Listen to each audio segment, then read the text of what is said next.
Assalamualaikum warahmatullahi wabarakatuh. Al-Fatihah. Bismillahirrahmanirrahim. Rahmanirrahim. Ya Allah.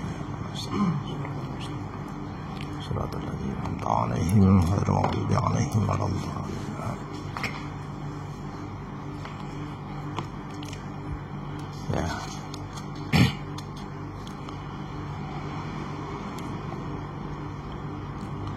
Ya, kawan-kawan sekalian, ini materi tafsir ahkam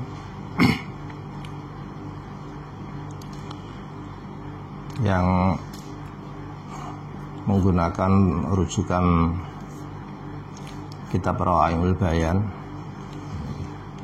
ta'rifnya Syekh Muhammad Ali As-Sabuni. Ini dimulai dari bab munakahah, karena yang ibadah kan sudah kemarin di kelas 2 dan kelas 1. Bab munakahah ini diawali dari awal surah An-Nisa.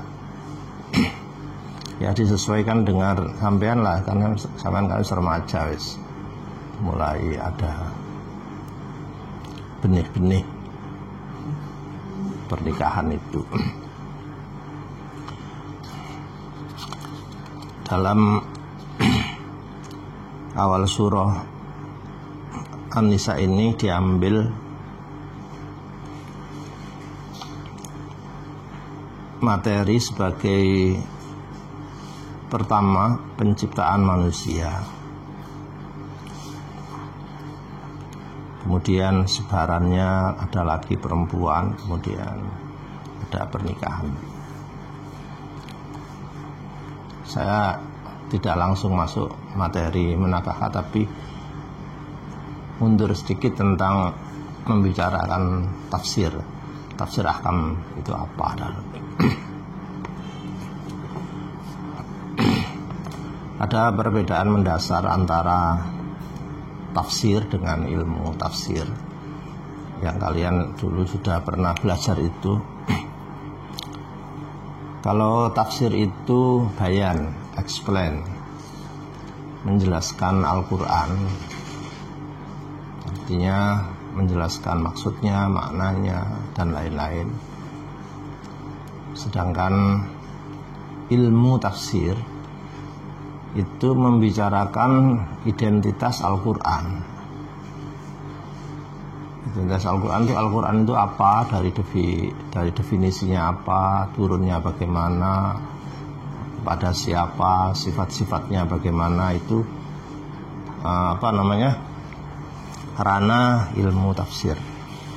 Ini ada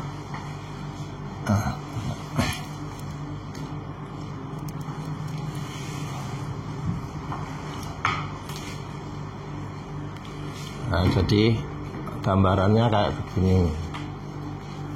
Ini Al-Quran.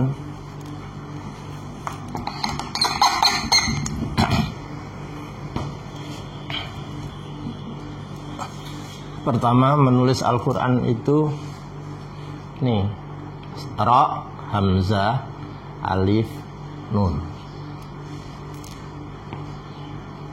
Kalau tulisannya gini, ada Hamzah, ini namanya Quran. Boleh. Yang bunyi A itu ininya, A ini matnya. Lafadz Al-Quran bisa kok pakai Hamzah, bil hamz ini, atau tanpa Hamzah. Kalau Imam Syafi'i itu sering memilih ini tanpa Hamzah. Syahrul Ramadan alladzi unzila fihi al-Quran. Itu Imam Syafi'i. Tapi nek Musta'in Syafi'i biasa sing Quran. Nah, al ini menunjukkan satu identitas khusus, bahwa kalau Quran itu bacaan, kalau sudah kasih alnya ini, maka mengarah kepada kalamullah itu. Studinya studi identitas Al-Quran, Al-Quran itu apa, dan lain-lain. Nah, ini ranahnya ilmu tafsir.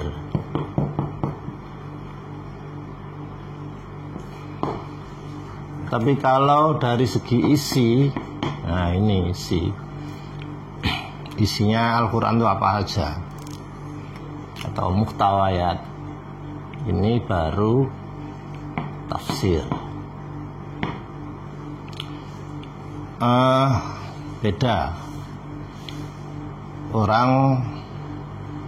Kebutuhan orang dalam menggali Al-Quran atau Al-Quran itu kebutuhannya beda-beda. Tapi kita ambil dua aja lah. Fungsi elemen tafsir itu, satu bayan, dua istikhraj.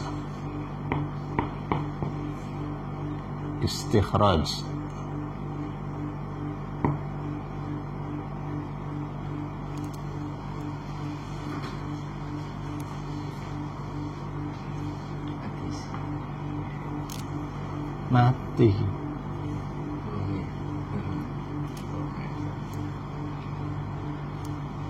Tidak ada yang enggak, yang bookmaker.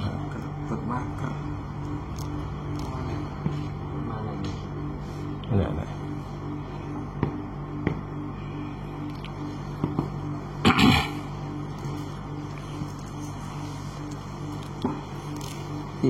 Kita ini di sini menjelaskan isi kandungan Al-Quran, tafsir ini. Pertama bayan, menjelaskan. Biasanya penjelasan ini di makna.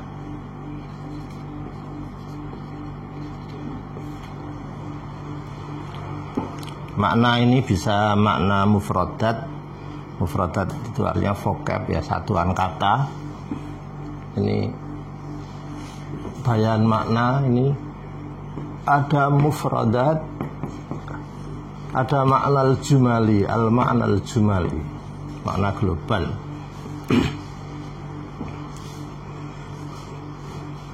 Nah, setelah itu mendalam lagi, ada namanya istikhraj. Bisa mengeksplor, bisa mengeluarkan, bisa mengambil pelajaran dari tafsir itu. Setelah dijelaskan, lalu apa yang bisa diambil, yang bisa dipetik. Nah, saya sebut saja istikhraj itu salah satunya istikhrajul ahkam.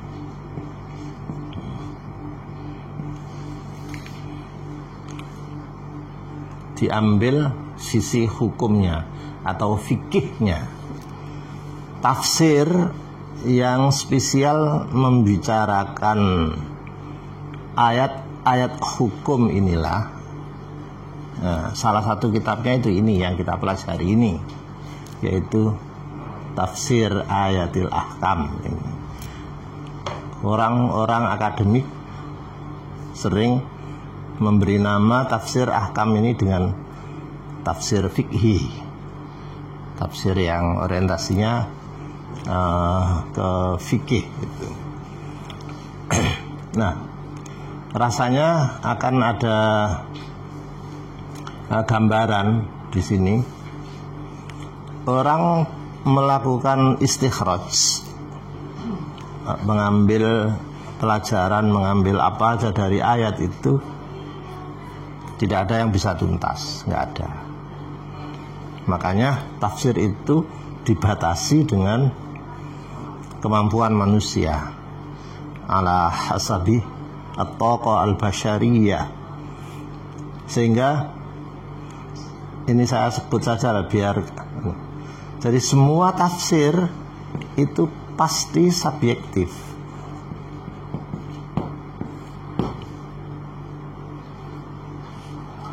Karena penafsirnya itu manusia dan punya subjektivitas.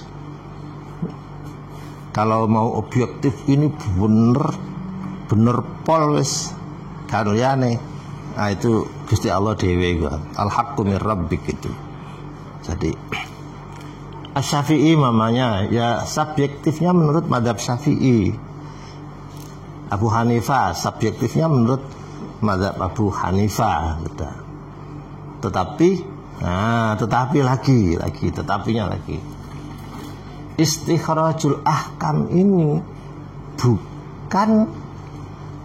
bukan saenake dhewe, bukan sak ngarang-ngarange dhewe. Untuk berjalan ke sini dengan subjektivitas ini ada kaidah di sini. Kaidah-kaidah yang biasanya orang-orang menyebut qawaidut tafsir. Ada kaidah-kaidah mentafsir. Jadi subjektifnya orang yang bertafsir itu bukan subjektif liar angger berpendapat, tetapi subjektif yang dibangun dari kaidah-kaidah yang sudah dirumus oleh para ahli tafsir, sehingga nilai kebenarannya mendekat. Jadi nilainya itu, hasilnya itu lebih mendekati garis kebenaran objektif al-haqqu mir rabbik tadi. Nah, makanya di dalam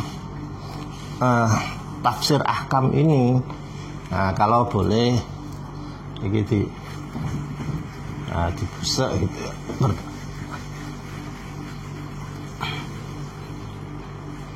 Wah, iki kelet iki. Nah, di sini ini beristikhraj ini. Ya kalau realia ya seukuran realia lah. Iya, realia ya belum universitas lah, belum. Nah, kitab ini sudah, yang kita pakai ini sesungguhnya melampaui materi-materi di alia. Karena apa ini? Kitab ini disusun sebagai materi perkuliahan di Fakultas Al-Quran di Madinah, di apa itu? Ummul Qura. Makanya nih di babnya ini ditulis al-muhadharah. Jadi tidak menggunakan bab, tapi menggunakan al-muhadharah, perkuliahan yang kesekian. Perkuliahan yang kesekian. Jadi sekarang saya ini menghadapi mas-mas, mbak-mbak ini menghadapi mahasiswa Fakultas Tafsir Al-Quran ini kayak di Ummul Qura, di Madinah itu. Nah, terus ya itu kitabnya. Kami tidak akan membaca dengan cara pondokan, enggak. Juga tidak memberi perkuliahan yang jelimet enggak. Kami padukan. Dari segi referensi kita ambil mana yang penting sudah. Kemudian nanti elaborasinya, penjelasannya kita petik-petik sesuai dengan rumusan akademik. Nah, ke depan sama arah ngaji ini adalah semi perkuliahan, atau ada diskus. Silakan sampean bertanya sakarep-karepe sama dengan materi atau tentang keislaman sama. Jadi sampean yang sudah mempelajari tafsir ini sesungguhnya sudah mahasiswa kuliatul Quran sudah gitu.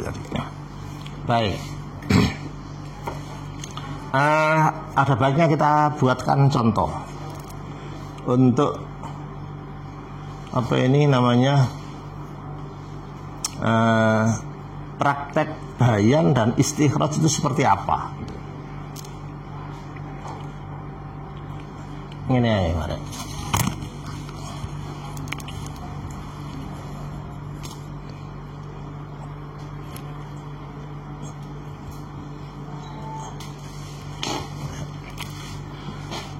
Ayat Al-Quran yang sampean hafal itu apa?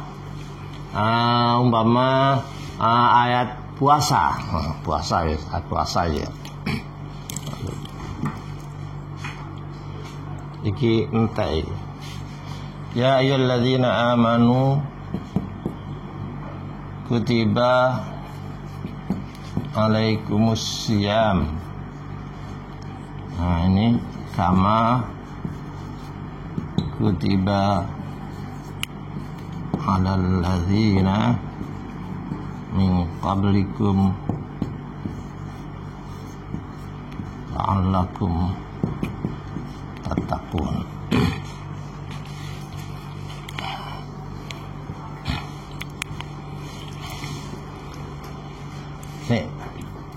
Nek nulis srek-srek elek-elek ini berarti sing ngrungokno iki wis mahasiswa kabeh. Nulis iku dimulungku-mulungkuno ya aku sik alia iku siji iki. Lho, wis apal ya.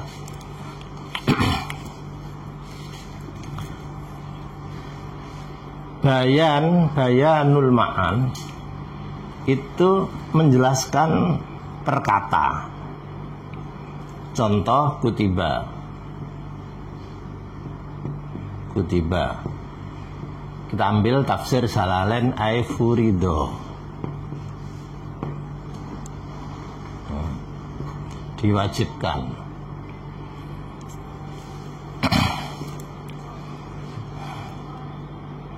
Asyam. Nah, ada asyam. Asyam adalah no eat, no drink, no sex. Masih. Wis ngerti kabeh lah, wis garang-garang Mas. Dari mulai apa matahari muncul sampai itu. Nah, ini karena kita sudah punya mindset, punya pemikiran ayat ini adalah ayat hukum, sehingga memaksa, dalam tanda petik memaksa, kata bayak tubuh kutiba yang artinya ditulis itu dimaknai furido, diwajibkan. Ini namanya subjektivitas. Betapa luasnya kata-kata bayak tubuh kutiba lalu turun ke bidang hukum menjadi furido. Artinya kalau sudah furido wajib,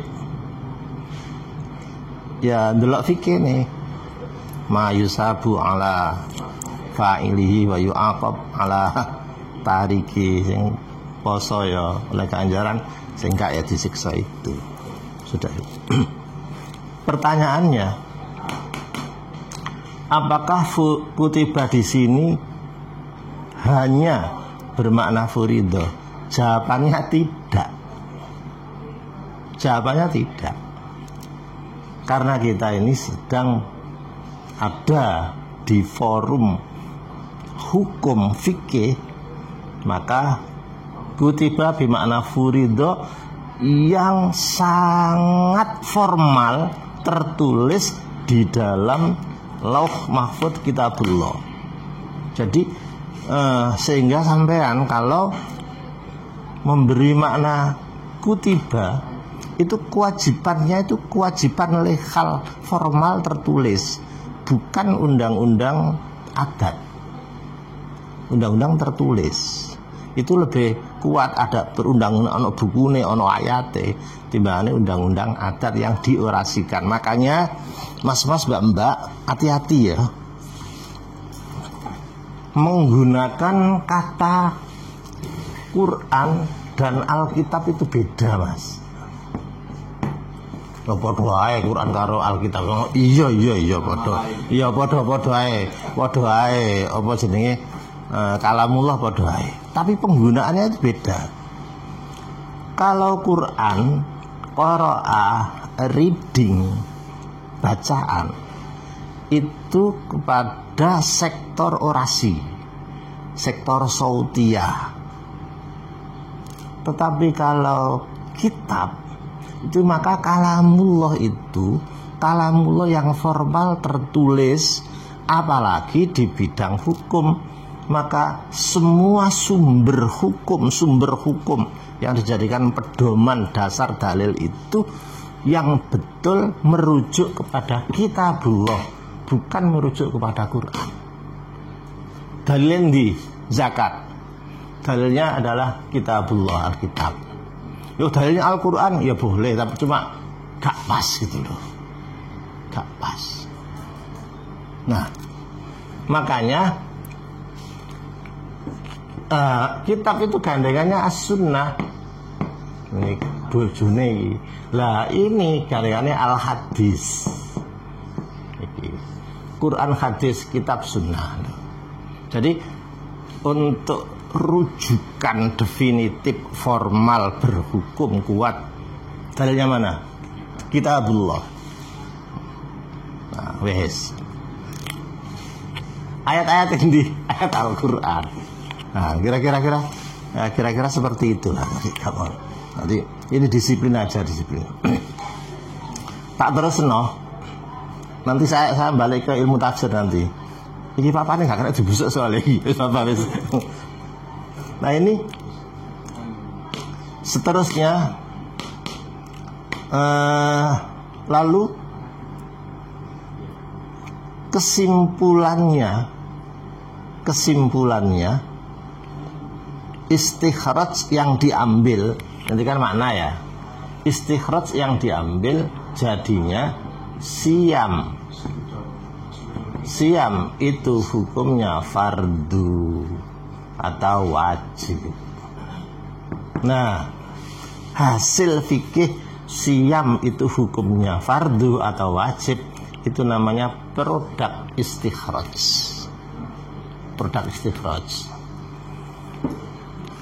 Bidang hukum, apakah istikhraj itu hanya bidang hukum? Enggak. Tapi ini karena bicara tafsir ahkam ya bidang hukum saja. Contoh lagi istikhraj yang di luar bidang hukum. Ini kedua, puasa itu bisa melahirkan takwa. Lah ini namanya istikhraj bidang hikmah.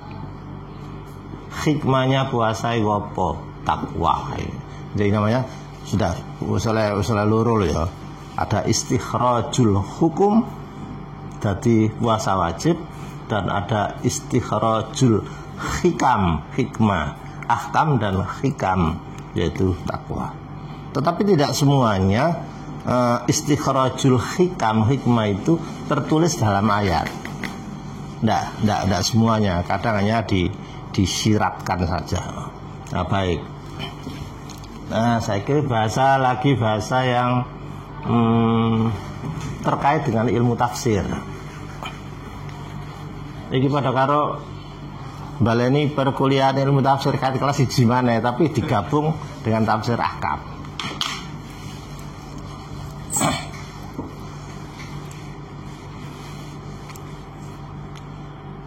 Al-Quran tidak sama dengan Al-Mushaf.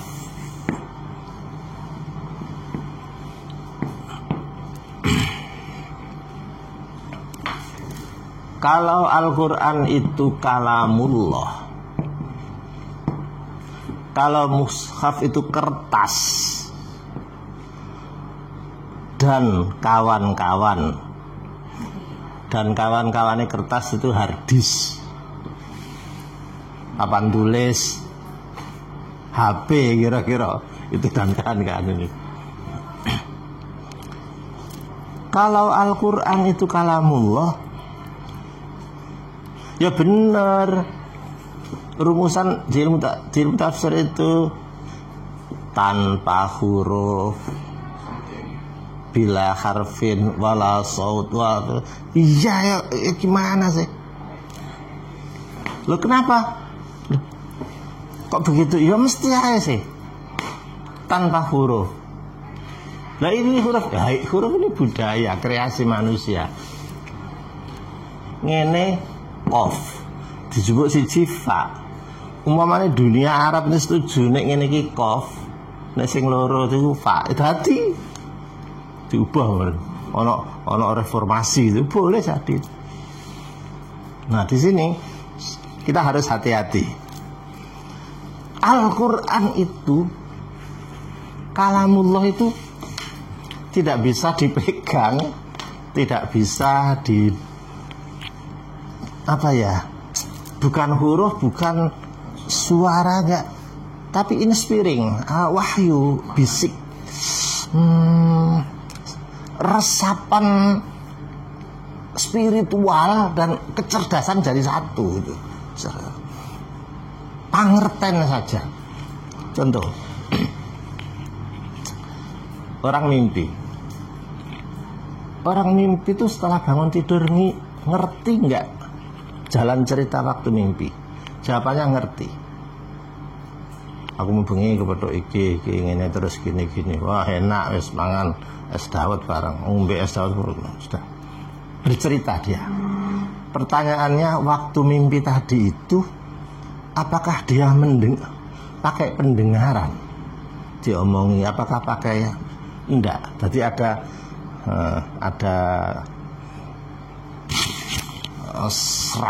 resapan dari ilham, dari wahyu seperti itu. Nah, Rasulullah Shallallahu Alaihi Wasallam menerima wahyu itu bila saut wala harf, lo kok ono katanya sing koyo suarane lonceng, itu perasaan Nabi dhewe, kamu gak krungu. Jadi berat. Nah, setelah dikeluarkan jadilah Al-Fatihah itu rupane ngene, ayatnya ngene. Itu suara Rasulullah, seorang manusia, Rasul yang menirukan. Apakah itu Al-Quran? Bukan. Itu suara manusia, suara seorang Muhammad yang menirukan kalamullah yang andai dibahasakan menurut manusia seperti ini. Lakul artinya sendiri-sendiri. Jadi bal huwa Qur'anum Majid fi lauhim mahfuz.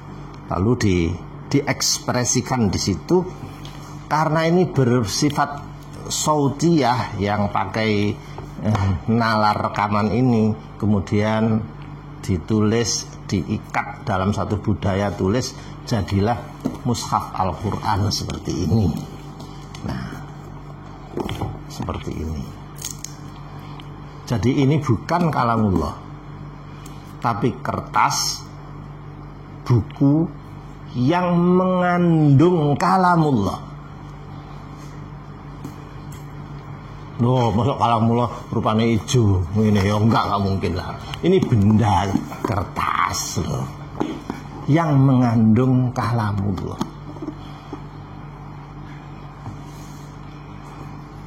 Loh, katanya bila sautin, wah iya jangankan suara Tuhan, suara saja enggak bisa dipegang kok. Wah, loh enggak ada suara. Tadi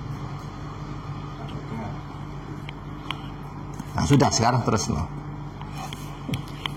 Mana men takon ya. Pak di fikih itu buka nyekel mushaf gini ini wudu barang. Nah, itu bukan hukum. Tapi etika. Etika itu baiknya. Mosok ngene kok. Mosok ngene. Laran wudu barang. Sik. Iki. Ini lho etika itu. Wah, gede, mahal. Dari segi materi, iki duit larang iki. Orang gede mana iki ya? Iki dari segi kertas ada. Kertas CD dan walek. tapi yang namanya value. Value itu nilai. Lebih tinggi ini dalam agama. Karena yang dikandung ini kalamullah. Sedangkan ini apa lho?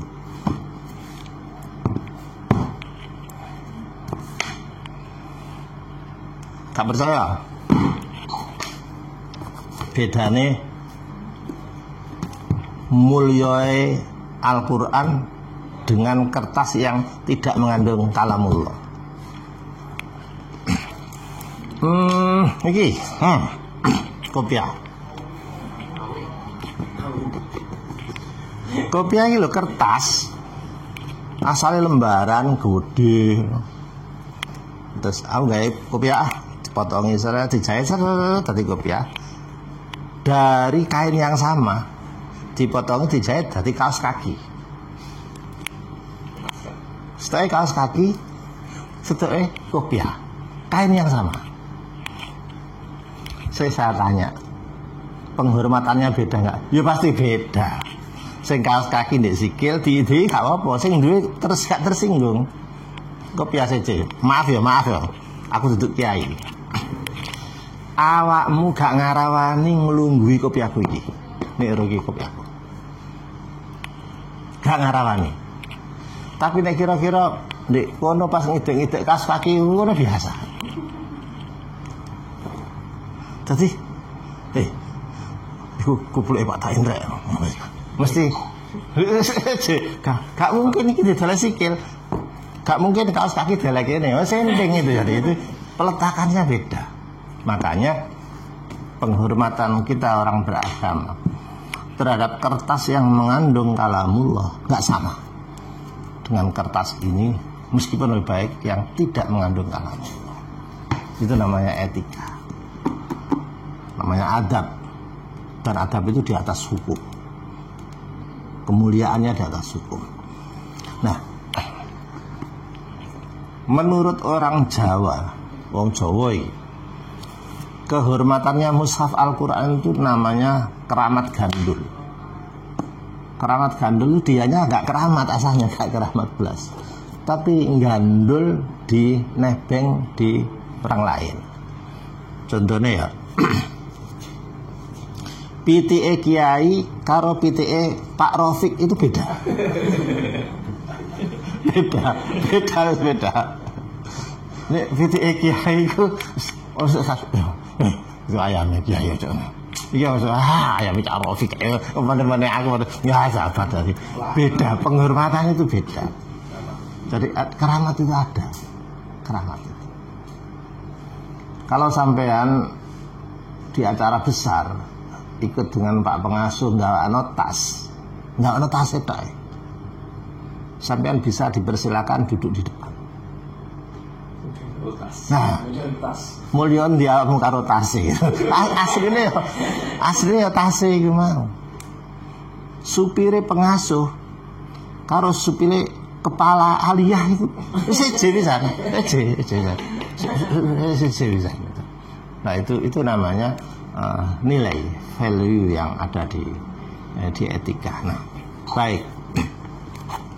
Karena itu di dalam memilah-milah mana wilayah ilmu tafsir, yaitu studi tentang identitas Al-Quran tadi, itu tidak sama dengan wilayah tafsir yang langsung membicarakan mengenai isi atau muhtawayat kandungan Al-Quran ini. Baik. Nah, ini terakhir tentang arah ke tafsir ahkam. Arah ke tafsir ahkam. Gini.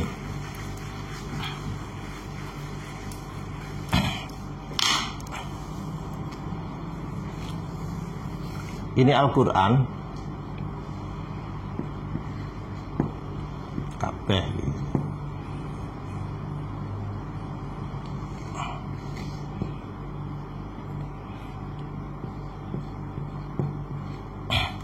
Al-Quran itu ayatnya 6.000 plus.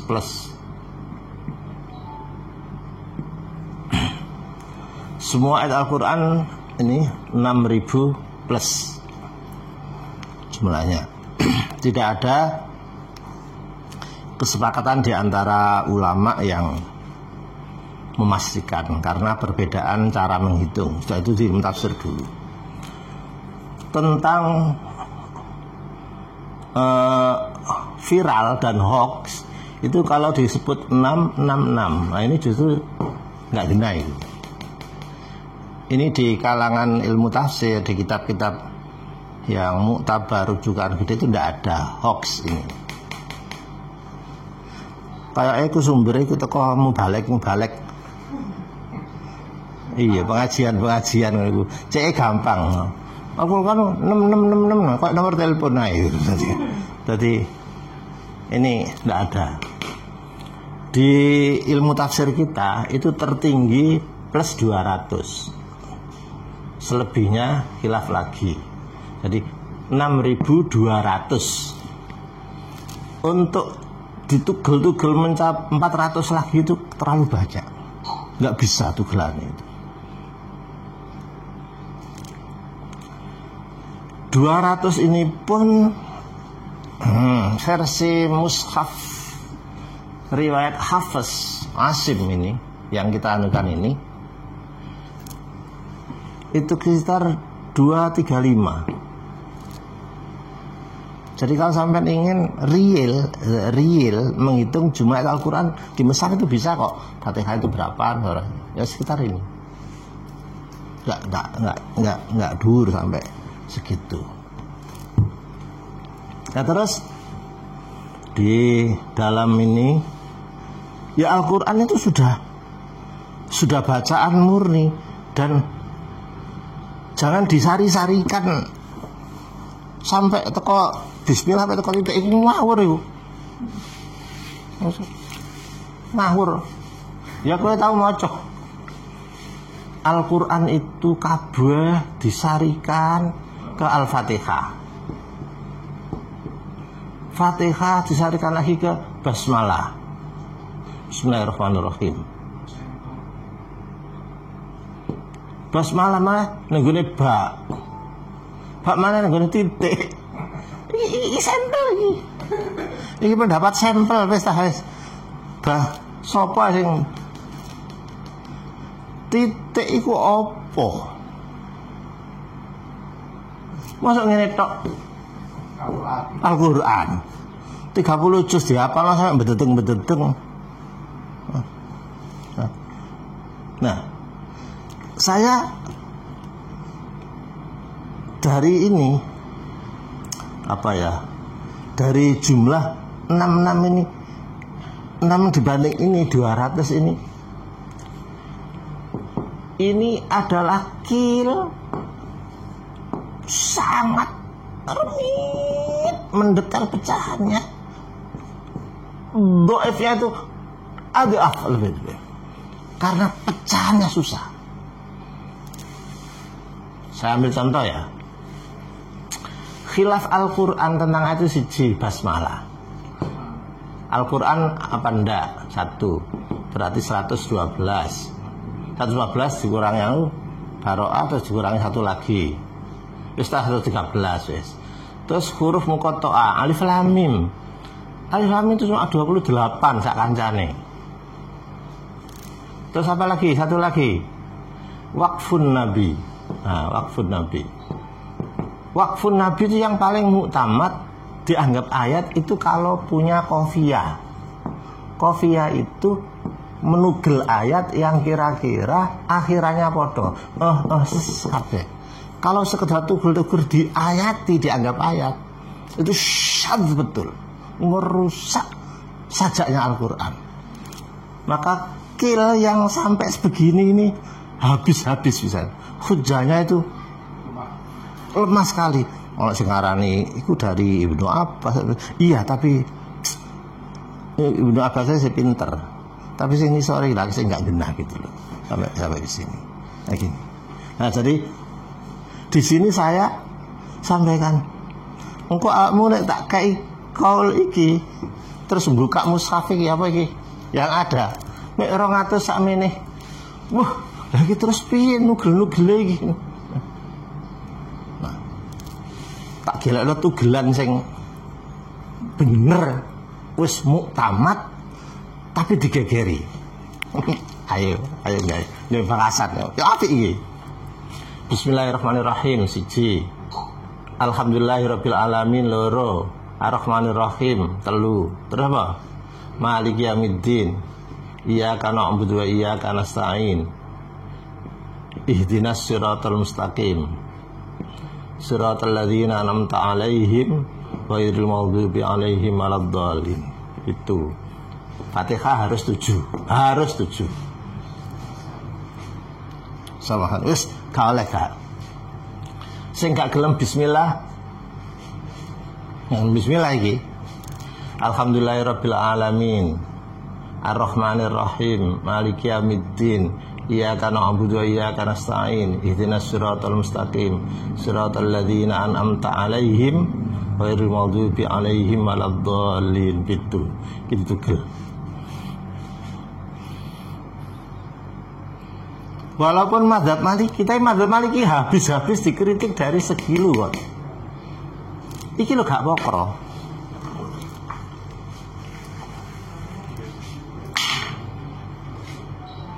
Tugelan model ini lo gak pokro.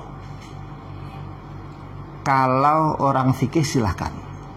Tapi kalau orang riwayat, bukan diroya, tapi riwayat itu merujuk dalil-dalil riwayat. Ini salah. Kabeh pakai kofiyah arid. Bismillahirrahmanirrahim. Alhamdulillahirabbil alamin. Arrahmanirrahim.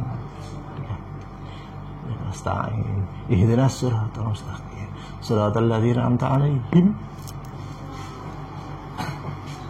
Pasti tidak seirama dengan kofiyah ayat.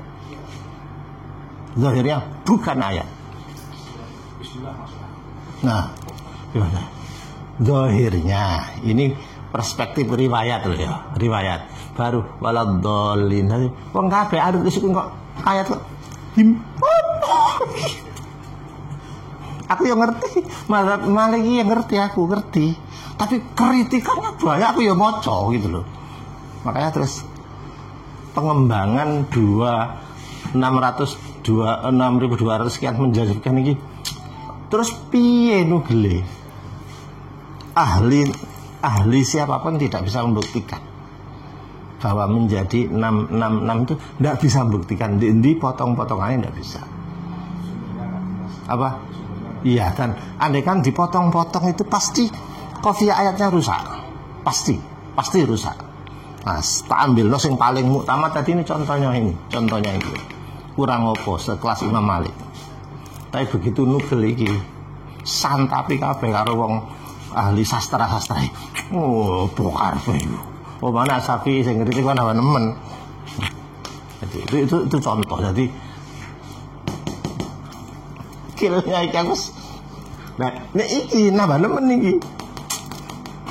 Ba itu huruf menurut dalil jurumiyah saja. Terus gak usah lagi. Ba itu tidak mufid. Bi karpo piye bi? Masuk bi untuk Al-Qur'an. Oh, itu singkatan dari bima kana bima.